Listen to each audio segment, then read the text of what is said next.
My name's Jackie Clark. I'm the owner of Horsehill Berry Farm. We have 10 acres of U-pick raspberries. We hope to go to 20 acres in the future. A little bit about my farm is that I'm the 4th generation farmer. My great-grandfather came in the 1880s. My grandfather built this house we live in, and my dad worked in the city, and when we came out to live here, we decided to start growing some raspberries for you. So how many years have you been working at this now? 6 years, since 2007. Okay. So the first 3 years we were planting 4,000 cane every year, and then after 3 years we could open as a U-pick. So we've been open as a U-pick for 3 years. Well, my dad owns the 50 acres we farm, and so we have probably 12 acres planted with raspberries right now, but we have 10 for U-pick.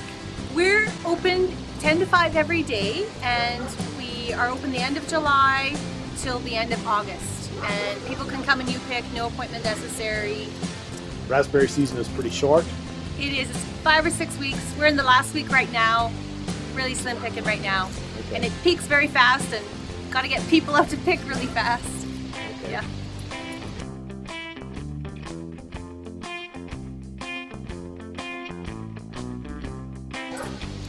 Well, we are located in the city limits, and so that is unique in that the city is considering their food and agriculture strategy right now, and what does it mean to have a farm in the city, and what's the purpose of that farm. So we would suggest on the outer limits of the city that there could be market gardening, which is called peri-urban agriculture, and so because this is #1 soil for growing food, this kind of 500 hectares along the river, we would suggest that this be kept, preserved, zoned permanently for growing food, for agriculture, and any kind of growing such as tree nurseries, dense agriculture, growing of food. So not cattle farms or grain fields, but specific urban agriculture that would benefit a city. When you kind of look at a city, I mean, it's 1 million people, and planning for a city, I would suggest that there should be areas of growing food or growing spaces in a city, and that when you've identified this #1 area for growing, because of the soil, because of the microclimate, that housing, commercial developments could be elsewhere in the city, either densifying the existing city or in another growth area. You can grow, from what Gord Fisher and Janelle tell me, per acre, you can grow 4 to 5 times more potatoes, carrots, root crops per acre than you can in other areas around Edmonton. There are 2 or 3 other farmers we know of, let alone farmers who can't afford land, who want to grow food in this area because it grows so much food so easily. Yeah, I mean, Toronto has a food hub.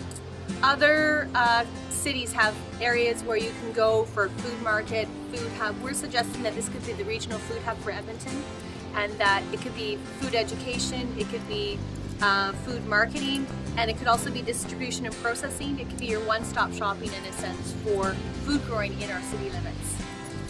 Well, funny enough, I'm a parent, and I'm a nurse, and so as a parent I'm concerned about the health of our future generation, and as a nurse I'm concerned about the health of our city, of the people I encounter as a nurse. And so from that perspective, I can continue being a nurse, but we also chose to start this raspberry farm because I was thrilled with the idea of growing fresh food for citizens of Edmonton.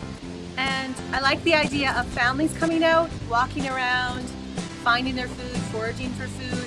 I think that we're getting disconnected from our food system. It's a place for recreation as well as a place to find local food. And I think that that benefits the health of the city overall. And so as a family, we value that. We value health, we value activity, we value local food. And so we're happy to do this operation to benefit the city. And I love growing food.